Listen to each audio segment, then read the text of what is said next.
Welcome everybody, BSW.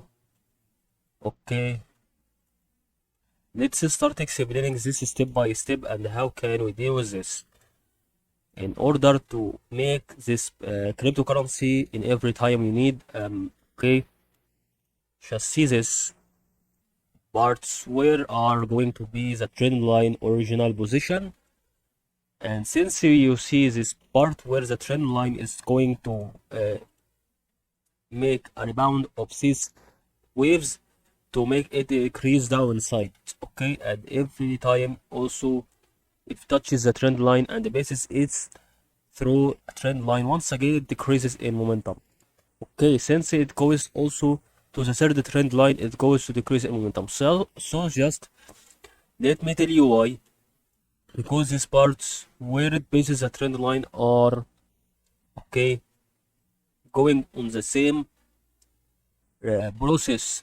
Okay, every time it decreasing in momentum and it decreasing in momentum. Okay, also there is also another trend line right here, because every time it's doing the same process of these similar waves in its shape and its movement,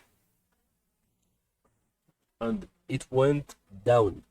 And also if you see and notice that in the part where it gives you an indication of the possibility of decreasing in momentum until it reaches a certain trend line.